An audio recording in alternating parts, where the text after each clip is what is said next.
Like et commente ton éducation physique. Épisode 2, bonne posture et dos droit. On te l'a sûrement déjà dit, tiens-toi droit. Si ce genre de commentaire n'est pas agréable, on a souvent raison de vous le dire. Ta posture, la manière que tu as de te tenir, de t'asseoir ou d'être debout, est la base de tous les mouvements que tu fais. Souvent, ton corps est tordu, lorsque tu portes une charge lourde, lorsque tu t'assois un petit peu négligemment, ou même lors de toute autre activité quotidienne. Lorsque ton corps est tordu, tes muscles doivent travailler plus dur pour te garder équilibré et droit. Certains muscles vont ainsi perdre en souplesse, d'autres vont devenir beaucoup moins efficaces.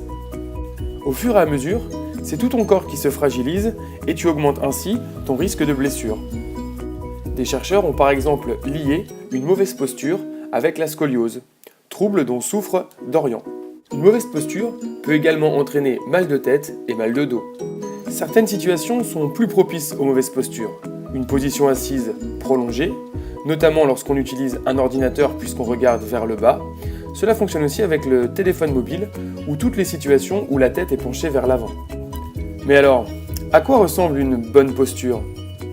Vue de face, vos 33 vertèbres doivent être alignées en une seule ligne.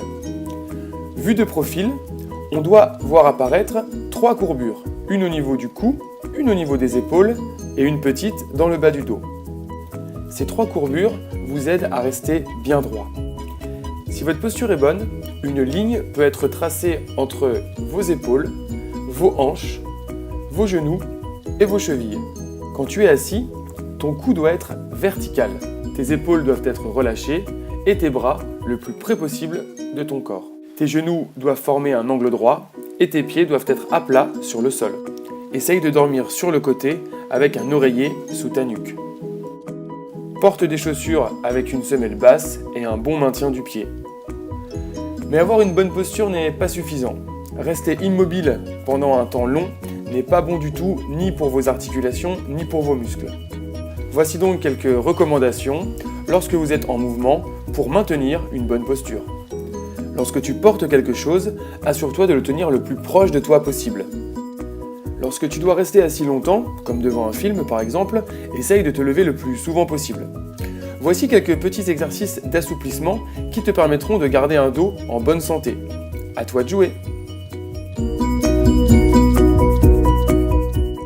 Cette vidéo fait partie des vidéos TED qui sont des vidéos éducatives destinées à tout le monde. Je me suis permis de la traduire moi-même. Bonne semaine, à lundi!